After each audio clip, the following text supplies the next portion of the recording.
A single can of chicken noodle soup rolled down aisle 9, slow, deliberate, as if nudged by an invisible hand. There was no one there. No cart nearby, no restless child or careless shopper. Just the echo of tin on tile and the low hum of refrigerated units. It was 2:14 a.m. I reached down to grab the can, already thinking it might be a raccoon or some animal that had somehow slipped in again. As my fingers wrapped around the cool metal, I saw the customer. Or at least I thought I did.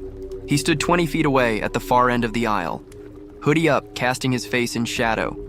He didn't move toward me or away, just stood there holding a small folded piece of paper in his hand. Before I could say anything, he raised his arm slowly, extended the note, and dropped it on the floor. Then he turned and walked off toward the loading bay, disappearing behind the towering stacks of dog food and seasonal end caps. I picked up the note. The paper felt warm. It wasn't until I opened it that I realized the ink was still wet, and my name was the only thing written inside. Connor. Twice. Hi. My name is Connor. I've been a night stalker at a Walmart in eastern Iowa for the past 9 months. I take pride in the silence, in the still rhythm of overnight restocks, and the way my footsteps echo in an empty store. But that night, something shifted. The air was wrong. Thick, like the breath of someone leaning too close. I stared at the note for longer than I should have, my thumb smudging one of the Connors until it blurred. The second was written in a sharper hand, tighter, like someone trying to mimic the first, but not quite getting it right. I looked around again. Nothing. The aisle was empty, but I swear I could feel eyes on me. Not just watching, studying. I took the note with me to the break room. Bad idea. The lights in there flickered more than usual, and the vending machine made a sound I can only describe as a slow inhale. I tossed the note in the trash, but when I came back from my break, it was waiting for me, folded neatly on my cart. Same paper, same warmth, same 2 names. One of them was smudged, the other was not, and I hadn't touched it again. I told myself someone was playing a prank, maybe Travis, the guy from electronics, trying to mess with me. But when I called him from the store phone, he didn't answer. I texted, no response. That's when the intercom clicked on, not with static, not with music, but with the sound of breathing, shallow, close, like it was coming from inside the receiver. I didn't sleep after my shift. I sat in my car with the dome light on, gripping the steering wheel, watching the sliding doors in the rearview mirror, waiting for someone to come out. No one did, but I saw a note pressed to the inside glass, folded once. No tape, no fingerprints, just placed. I didn't get out to check. I didn't want to read my name a third time. The next night, I told myself I wouldn't even think about the notes. I buried the memory like a half-formed dream, convinced myself that maybe I had hallucinated it. The late hours, the isolation, all blending into paranoia. But when I clocked in, it was sitting on the time card machine. Same handwriting, same ink. But now it wasn't just my name. There was a sentence. You forgot aisle 9. My stomach tightened. I had done my final sweep last night. I knew I had walked through aisle 9 at least twice, but I went back anyway. Nothing seemed out of place. Everything was neatly shelved. Soup, ramen, broth cubes. But as I walked past the canned beans, something tugged at my vision. Like a shimmer, almost imperceptible, ran along the edge of one can label. I reached out and touched it. It was wet. Not like condensation. It felt like fresh ink. My fingers came back stained, and the smell hit me before I could think. Acrid, metallic, like printer toner mixed with old blood. I wiped it off on my pants, but the color didn't fade. It darkened. That's when I noticed the stain wasn't just on my fingers. It had spread along the side of the can, forming letters. Small, trembling script, as if written by someone whose hand couldn't stop shaking. Do not read this aloud. The letters vanished before I could say anything. The can looked completely normal again, and yet the smell lingered. Back in the break room, I washed my hands for 15 minutes. The stain was gone, but I swear I could feel it beneath the skin, like something had sunk in. The rest of the shift passed slowly. Every time I passed a security mirror, I half expected to see someone behind me, but it was always just me, alone, tired, anxious, until I got to the stockroom. Sitting on the center table, surrounded by shrink wrap and opened boxes of detergent, was a note, not folded, Not warm, open, and blank, until I picked it up. Then the words bled through like a bruise. "Connor, you saw me last night. You were supposed to forget." This time the ink didn't smear, it pulsed. I brought the note home. I shouldn't have, I know. But I needed to see it under better light. Maybe prove to myself it was some trick, some elaborate prank, a chemical thing, heat-activated ink or something like that. But under the lamp on my kitchen table, the words changed. Not the content. Still my name, still the warning. But the handwriting. One of the names was mine. I recognized the curve of the C, the way I loop my R in Connor. But the second one, it was close. Too close. Like someone trying to imitate my writing by memory. I tried to tell myself that maybe I had written it. Sleepwalking, maybe. Some kind of mental break. But that theory shattered when I flipped the paper over. There was a smudge of blood near the corner. I hadn't noticed it before. It was dry, almost invisible against the off-white surface, but unmistakable. And it wasn't mine. I brought the note back to work the next night, sealed in a plastic sleeve like evidence. I planned to show it to my supervisor, maybe even the police. But when I went to retrieve it from my locker, the sleeve was still there, empty. No tear, no hole, just nothing inside. And taped to the inside of the locker door was a fresh note. "You should not have brought it here." The paper was cold. I went straight to our back office where the security monitors were. I don't usually have access, but I still had the key from earlier that week when I was helping do inventory scans. I fast-forwarded to the night before, to the moment the note had reappeared on my cart. The footage showed me leaving the break room. It showed me walking back to the floor. But the moment I turned the corner near the soup aisle, the image glitched. Just for a second. Then I was at the cart. The note already there. I rewound, paused. There was no one else. I checked earlier. The footage where the hooded man had dropped the first note. He wasn't there. The can of soup rolled on its own. I picked it up. I looked around. But the end of the aisle was empty. I stared at the screen for a long time. I even checked adjacent cameras. Nothing. I downloaded the footage onto a flash drive. But when I got home and opened it on my laptop, the folder was empty. Just a single text file inside. Footage lies. Memory doesn't. That file was dated tomorrow's date. Around 3:03 a.m., while restocking end caps near seasonal, the intercom buzzed. It wasn't the usual crackle. It was subtle, like something humming under the electronics. Then, clear as day, I heard my full name. Connor Elijah Whitmore. No one at work knows my middle name. I don't use it. It's not on my badge, not on my schedule printouts. No reason for anyone to even guess it. I froze. The voice didn't sound familiar. It wasn't one of the managers. It was flat, neutral, not robotic, but like someone trying to sound like a person. I walked back to the office, thinking maybe someone was messing with the system. The mic was off. The room was locked. But there, on the chair in front of the desk, was a note. Folded once. Warm. After that, I started taking notes of my own. Times, dates, aisle numbers, product layouts, trying to track anything that seemed off. I mapped the store by memory, then checked against the floor plan we kept in the break room. That's when I noticed it. Aisle 17. On my map, it didn't exist. There was no such aisle in the schematics. We ended at 16. But I remembered being in 17, stocking bleach and toilet cleaner just the other night, so I went looking for it. Past pet supplies, near the seasonal rotation, there it was, aisle 17, longer than the others, dimmer too. The fluorescence above buzzed in a different pitch, deeper, almost musical. As I walked, I noticed the shelves weren't labeled. No price tags, just rows of blank generic products, gray boxes, no logos. And the smell, it was like hot plastic and old pennies. Halfway down, I realized I couldn't hear the rest of the store anymore.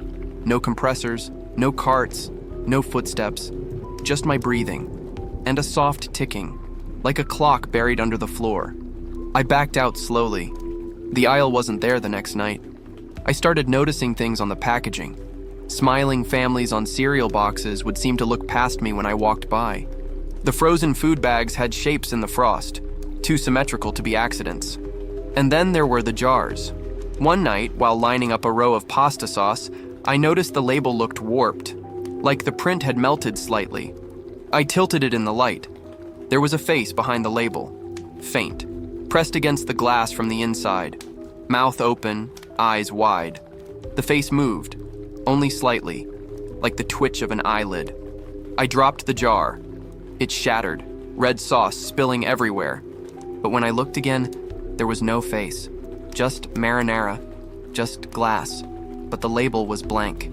That night, when I changed into my uniform, there was a note in my locker boot. No envelope, no tape, just placed. It said, "You saw more than you should." It wasn't signed, but I recognized the handwriting.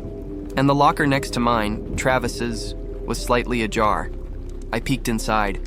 Empty. No uniform, no boots, no ID.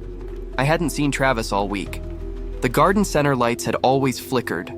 The ballast was old, but lately it started happening in patterns, like blinking, pauses, repeats. One night, I realized it was Morse code. I looked it up. It spelled, "Look behind you." I didn't. I couldn't.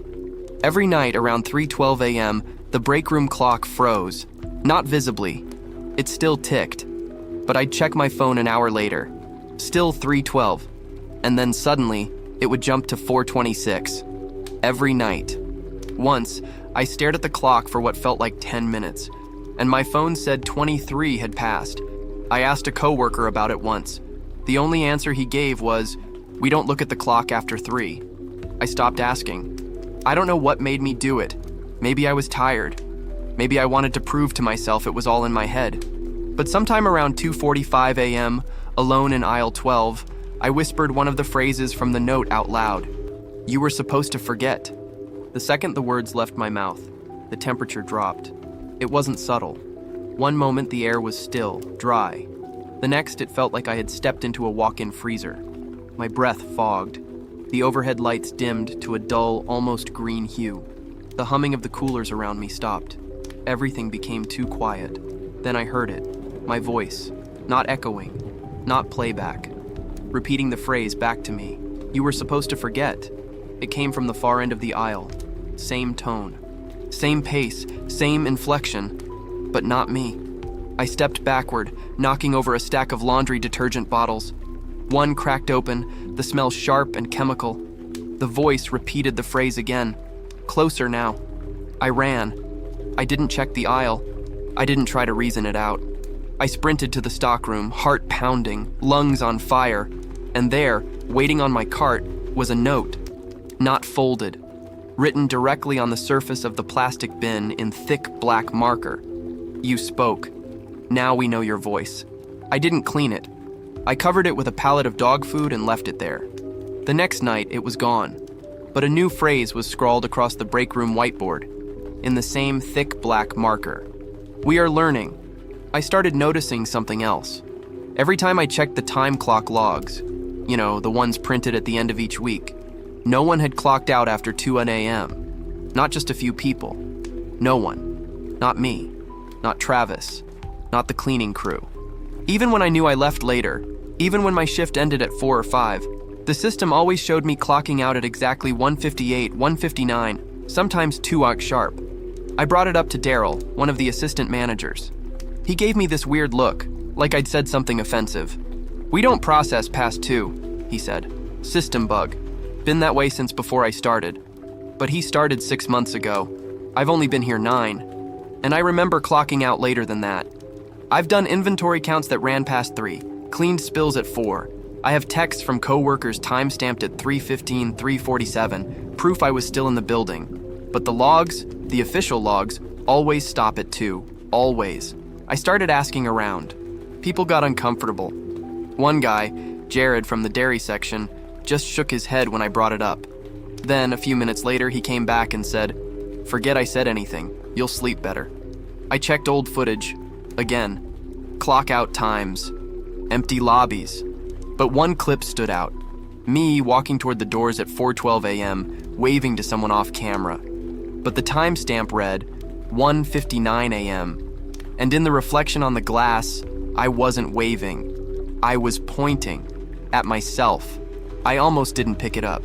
It was on the floor behind the service desk, half curled beneath the register. I only saw it because I dropped my box cutter and bent to retrieve it. At first, I thought it was a receipt, maybe one of those long ones that gets stuck and falls. But it didn't crinkle like paper when I touched it. It flexed, like skin. I froze. The texture was wrong, not rubbery, not like a toy. It was soft, warm, pliable. The closest I can describe is how the inside of your arm feels, just under the wrist. I used gloves to pick it up. It was cut into a rectangle, exactly note-sized. The edges weren't torn. They were surgical. And the surface wasn't written on with ink. It was scarred.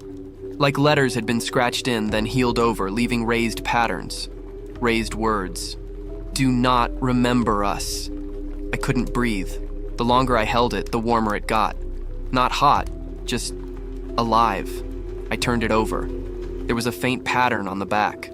Not words, a fingerprint. I checked it against my own. It was an exact match. I dropped it and backed away. By the time I told Daryl and came back with him, the note was gone. He asked if I was okay. I told him I wasn't sure. He stared at me for a second too long, then said, "You should go home early tonight." When I passed by the register again on my way out, I could still feel the warmth in the air, like something had just stopped breathing. There are things you don't even remember until something drags them up. A smell, a sound, a phrase. That night, I found a note under the seat of the floor scrubber, the ride-on machine we used to buff the tiles at the end of each shift. I hadn't used it in days. No one else had either. The key was still in my pocket. But there it was, folded 3 times, with a crease like it had been pressed shut by something heavy. When I opened it, my hands shook. The note didn't use my name this time. It used hers. "Do you remember what she said when you hid under the sink, Connor?" My throat closed. I hadn't thought about that moment in years. Maybe decades. I was 5. My mom had been fighting with someone, a man I didn't recognize. They were shouting. She told me to hide under the kitchen sink, behind the bleach bottles and trash bags. She leaned down, whispered, "No matter what you hear, stay quiet, baby." I never told anyone that. Not a therapist. Not my dad. Not friends. I had buried it. But the note knew. And beneath that question, scratched in faint, half-erased letters, she lied. You were supposed to scream. I crumpled the paper and stuffed it in my pocket. I didn't care who saw. I went home early again that night. Sat in my car for an hour before I went inside. I didn't sleep, didn't eat. Just sat on the floor of my apartment staring at the locked door, and all I could think was, if they know what I forgot, what else have they already taken? The silence was worse than usual that night. It wasn't just quiet, it was hollow, like the store itself was waiting for something. I stayed near the registers most of the shift, avoided the aisles, avoided the break room, even avoided the security room where the monitors always seemed to show too much or not enough. Around 3:27 a.m., the intercom clicked on. No static, no hum, just a sound. It was soft at first, barely audible, like someone trying not to be heard. But as I moved closer to the front, it became clearer. Crying. Not a baby, not even loud sobbing. It was adult, guttural, shaking. I stopped in my tracks. It wasn't a recording. It wasn't looping. It breathed. There were pauses, inhales, a stifled moan. I wanted to run. I really did. But part of me, the part that still clung to routine, to protocol, reached for the intercom switch behind the register. The sound stopped. Silence again. I exhaled, turned to leave, and the sound started again.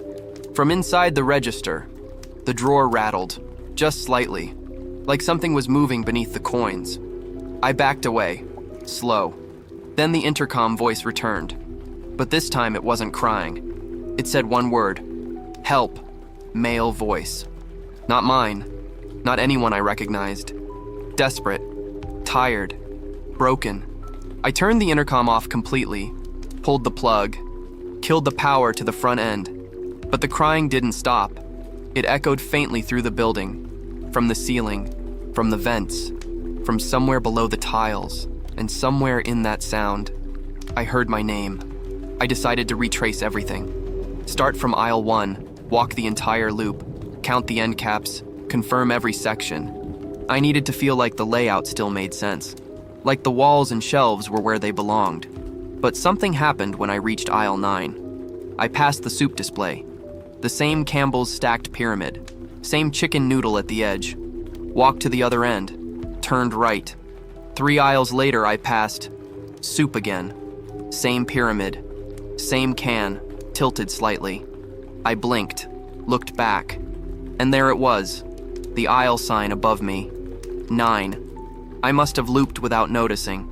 Maybe I turned around by mistake. So I tried again. This time I walked slower, counted steps, counted shelves. Same result. I'd exit, turn, and enter aisle 9 again. Every time. Even tried walking backward.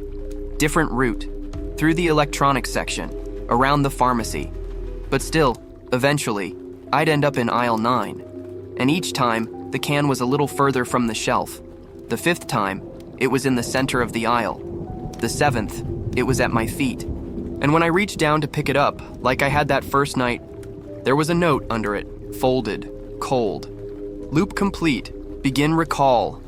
I dropped it, stepped back, and the lights above me flickered in a tight rhythm. Short, short, long. Short, short, long. I recognized the code.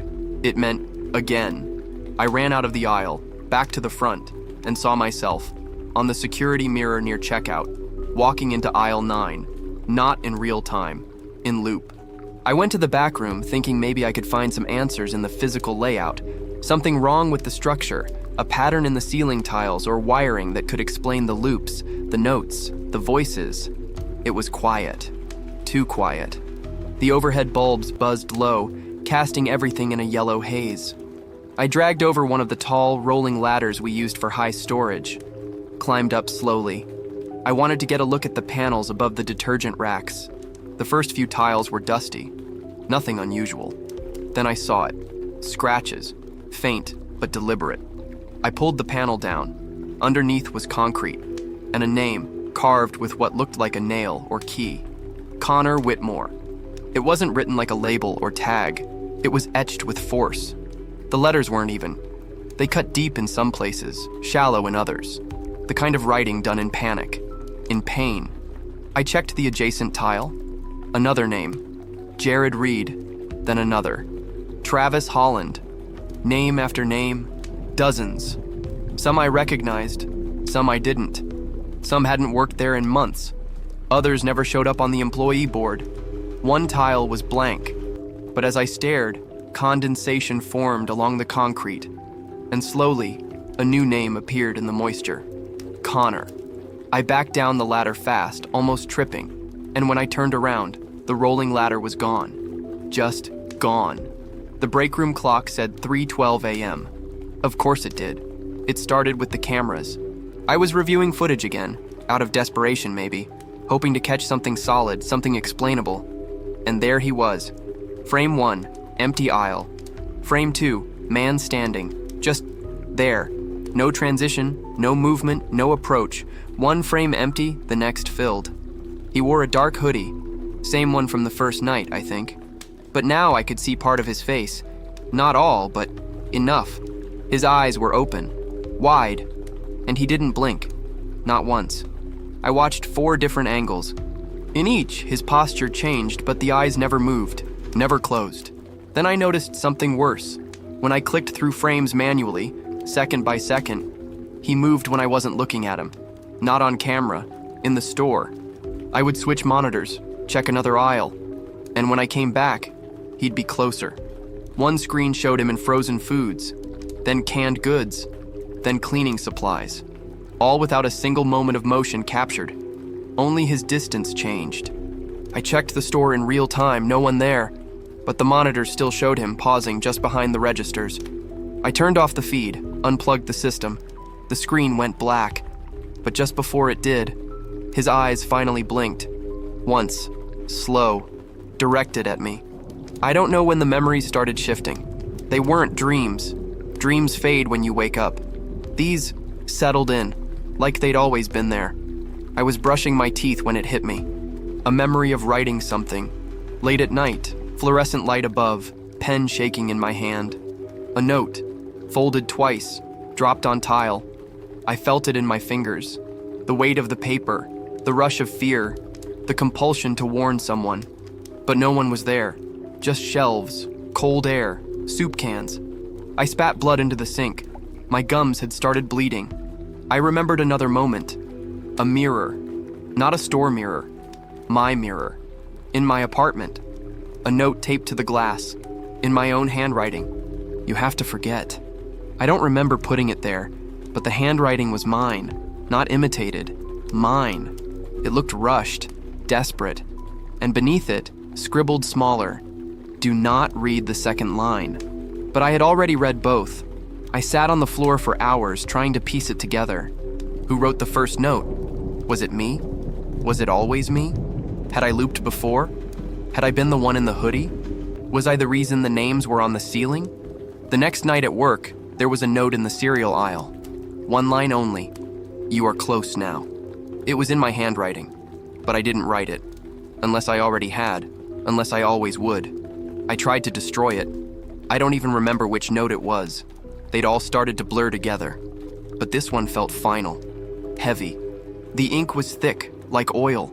The paper was cold, damp, like it had been pulled from the ground. I lit a match and held it beneath the corner. The flame touched it and stopped. Not fizzled, stopped. It hung there, like someone paused the frame.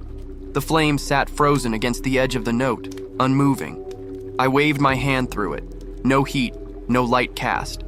Then it went out. I tried again, this time with a lighter. A full 30 seconds. Nothing. Not even a scorch. I soaked it in cleaning alcohol. Let it sit. Still whole. I took scissors to it. The blades bent. I buried it in the trash compactor behind the store.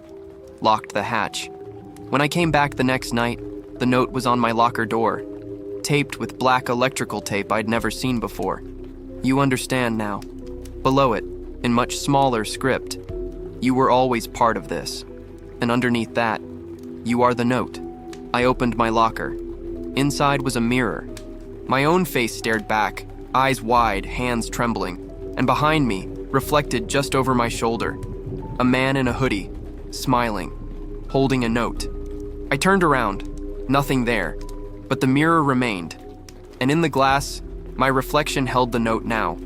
Just one word written on it. Stay.